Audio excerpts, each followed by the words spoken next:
There are people who genuinely don't need many friends.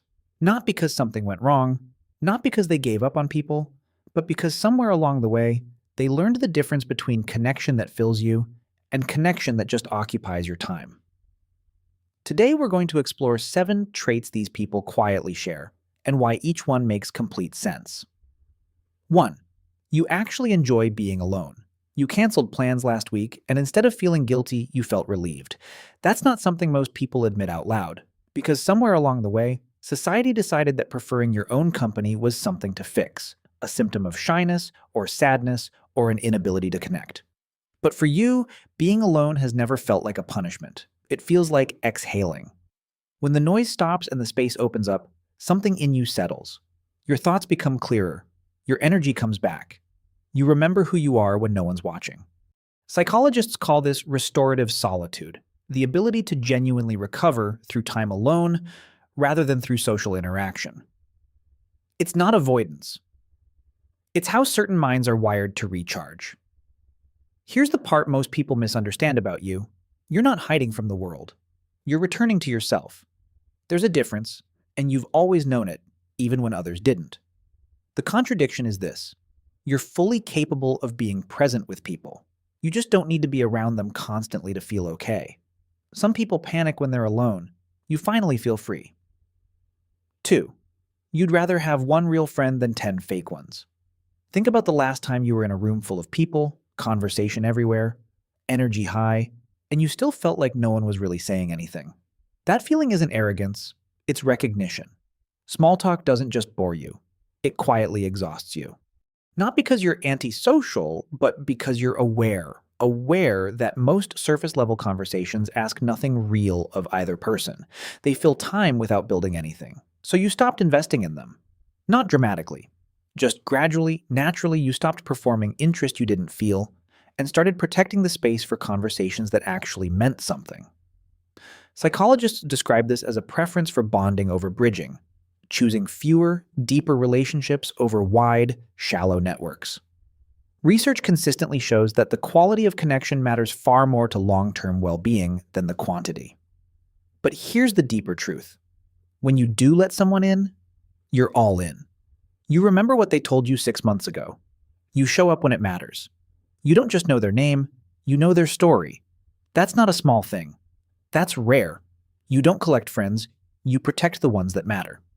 3. You don't waste energy on the wrong people. There was a version of you that said yes to everyone.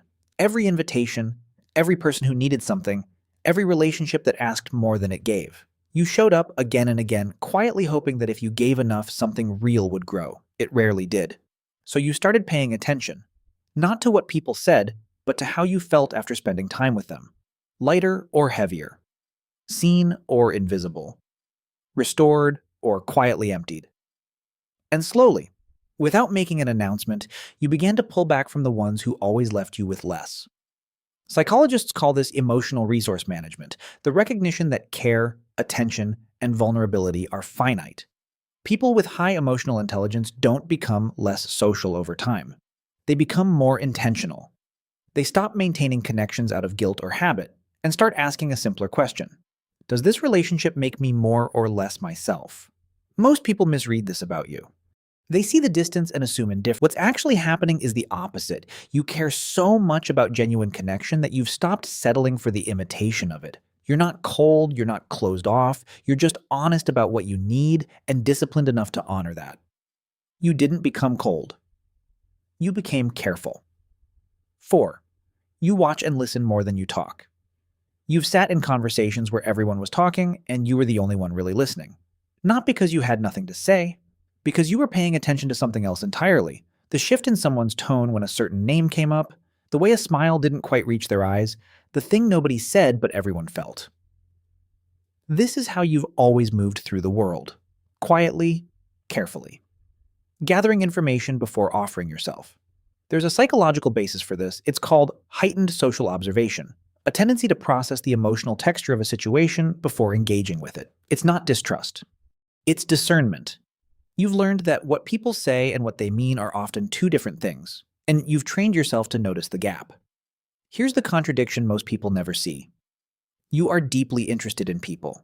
genuinely curious about what drives them, what shaped them, what they carry beneath the surface. You just don't need to fill every silence to prove it. You don't realize this, but the way you listen fully without preparing your next sentence is something most people have never experienced from anyone. And the ones who have felt it from you, they never forget it. The quietest person in the room is usually paying the most attention. 5. You've been hurt before and learned from it. You weren't always this selective. There was a time when you trusted easily, when you believed that being open and available was simply what good relationships required.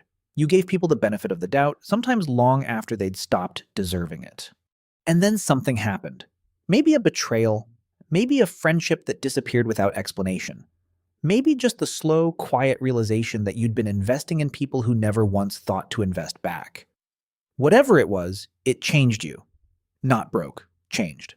Psychologists call this relational learning, the way past experiences gradually reshape how we approach future connections. Your nervous system remembered what your conscious mind tried to forgive, and over time, without you fully realizing it, your standards began to rise. Here's what most people get wrong when they look at you. They see the caution and assume damage. They think the selectiveness comes from fear, that you're holding back because you're afraid of being hurt again. But that's not it. You're not afraid of connection. You know exactly what real connection feels like because you felt it. And that's precisely why you're no longer willing to accept anything less. The hurt didn't harden you. It clarified you. You didn't build walls. You built standards. 6. You no longer fear being misunderstood. There was a time when being misunderstood felt unbearable. You over-explained your decisions. You softened your opinions to keep the peace.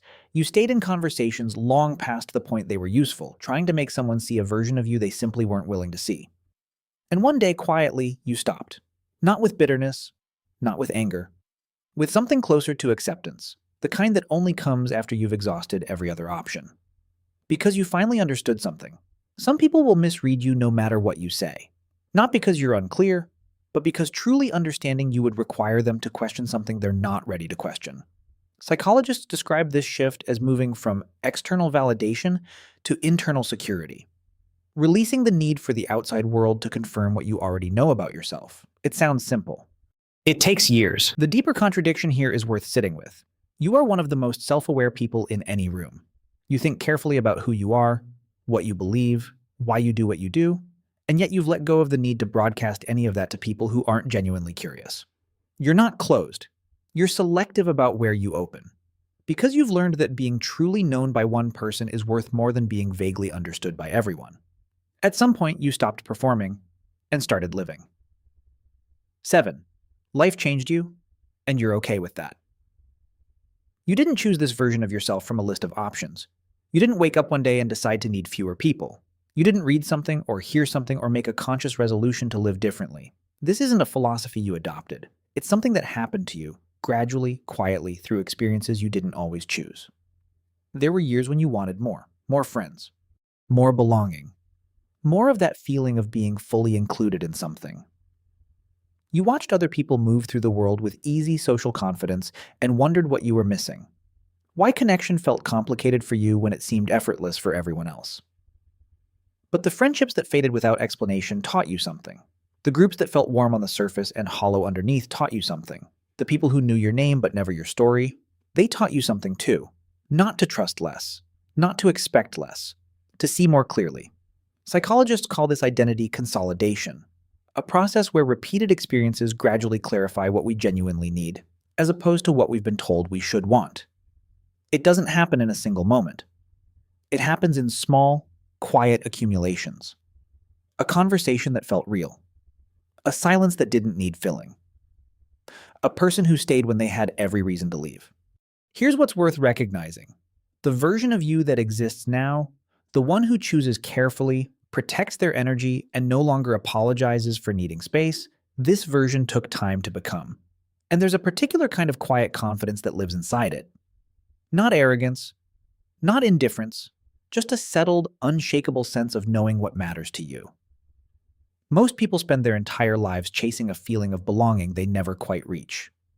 You stopped chasing and found something steadier instead. You didn't lose people along the way. You outgrew certain versions of connection. This isn't who you were born as. This is who you became, and it suits you. Not needing many friends doesn't make you cold, broken, or hard to love. It means you've learned something that takes most people a lifetime to understand: the difference between being surrounded and being truly known. Some people have 100 friends and feel completely alone. You have two and feel completely known. That's all for today. I'll be making similar videos in the future. Subscribe to see them.